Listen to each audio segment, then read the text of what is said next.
Lesson number 13 Hudhud. Hudhud को कलगी कैसे मिली? एक बार सुलेमान नाम के बादशाह आकाश में उड़ने वाले अपने उड़न खटोले पर बैठे कहीं जा रहे थे। बड़ी गर्मी थी। धूप से वह परेशान हो रहे थे। आकाश में उड़ने वाले गिद्धों से उन्होंने कहा कि अपने पंखों से तुम लोग मेरे सिर पर छाया कर दो, पर गिद्धों ने ऐसा करने से मना कर दिया। उन्होंने बहाना बनाते हुए कहा, हम तो इतने छोटे छोटे हैं, हमारी गर्दन पर पंख भी नहीं है, हम छाया कैसे कर सकते हैं? सुलेमान आगे बढ़ गए। कुछ दूर जाने पर उनकी भेंट हुदहुदों के मुखिया से हुई। सुलेमान ने उससे भी मदद मांगी। वह चतुर था। उसने फौरन अपने दल के सभी हुदहुदों को इकट्ठा करके बादशाह सुलेमान के ऊपर छाया कर दी। सुलेमान बोले, मैंने गिद्धों से भी मदद मांगी थी, वे मेरी मदद कर सकते थे, पर उन्होंने मेरी मदद नहीं की। तुम गिद्धों से छोटे तो हो, पर चतुर अधिक हो। तुम सबने मिलकर मेरी सहायता की है। मैं तुमसे बहुत प्रसन्न हूँ। मैं तुम्हारी कोई इच्छा पूरी करूँगा। बताओ, तुम्हारी क्या इच्छा है? मुखिया ने कहा, महाराज, मैं अपने सभी साथियों से सलाह करने के बाद अपनी इच्छा बताऊंगा। मुखिया ने साथियों से सलाह करने के बाद कहा, महाराज, यह वरदान दीजिए कि हमारे सिर पर आज से सोने की कलगी निकल आए। बादशाह हंसे और बोले, मुखिया, इसका फल क्या होगा, यह तुमने सोच लिया है? मुखिया बोला, हाँ महाराज, मैंने खूब परामर्श करके यह वर मांगा है। सुलेमान ने प्रार्थना स्वीकार कर ली। सभी हुदहुदों के सिर पर सोने की कलगी निकल आई। लोगों ने सोने की कलगी को देखा तो वे हुदहुदों के पीछे पड़ गए। तीर से उन्हें मार मार कर सोना इकट्ठा करने लगे। हुदहुदों का वंश समाप्त होने पर आ गया।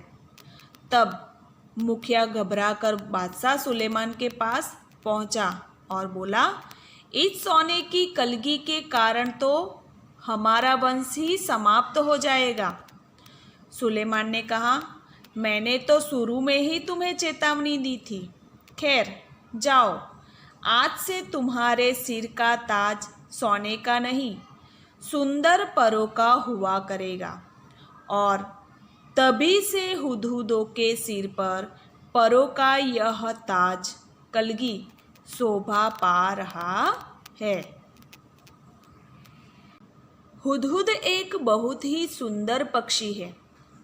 इसके शरीर का सबसे सुंदर भाग इसके सिर की कलगी होती है। वैसे तो यह इसे समेटे रहता है, पर जैसे ही किसी तरह की आवाज़ होती है, यह चौकन्ना होकर परों को फैला लेता है। तब यह कलगी देखने में हूबहू किसी सुंदर पंखी जैसी लगने लगती है। इसी कलगी के बारे में तुमने अभी एक सुंदर कहानी भी पढ़ी है। हुदहुद का सारा शरीर रंग बिरंगा और चटकीला होता है। पंख काले काले होते हैं, जिन पर मोटी सफ़ेद धारियाँ बनी होती है। गर्दन का अगला हिस्सा बादामी रंग का होता है। चोटी भी बादामी रंग की होती है, मगर उसके सिरे काले और सफ़ेद होते हैं। का भीतरी हिस्सा सफ़ेद और बाहरी हिस्सा काले रंग का होता है। चोंच पतली, लंबी तथा तीखी होती है। इस चोंच से यह आसानी से जमीन के भीतर छिपे हुए कीड़े मकोड़ों को ढूंढ निकालता है। इसकी चोंच नाखून काटने वाली नहरनी से बहुत मिलती है और शायद इसीलिए कहीं कहीं इसे हजामिन चिड़िया के नाम से भी पुकारते हैं। हुदहुद हमारे देश के सभी भागों में पाए जाते हैं।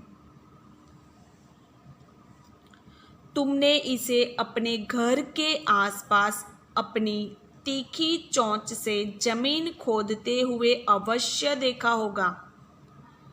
बोलते समय यह 3 बार हुप हुप हुप सा कुछ कहता है। इसीलिए इसे अंग्रेजी में हुप ऊ कहा जाता है। हिंदी में इसे हुदहुद कहते हैं। दूब में कीड़ा ढूंढने के कारण हमारे देश में कहीं कहीं इसे पदुबया भी कहते हैं और सुंदर कलगी की वजह से कुछ देशों में लोग इसे शाह सुलेमान कहकर पुकारते हैं। मादा हुदहुद 3 से 10 तक अंडे देती है। जब तक बच्चे अंडे से बाहर नहीं निकल जाते, वह अंडों पर बैठी रहती है, हटती नहीं।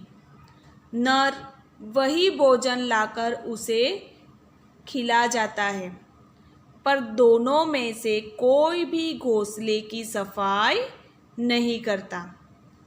संसार के विख्यात पक्षियों में से एक है यह हुदहुद। यह अपनी सुंदरता के लिए तो मशहूर है, पर इसे पालतू नहीं बनाया जा सकता और न ही इसकी बोली में मिठास है। धन्यवाद।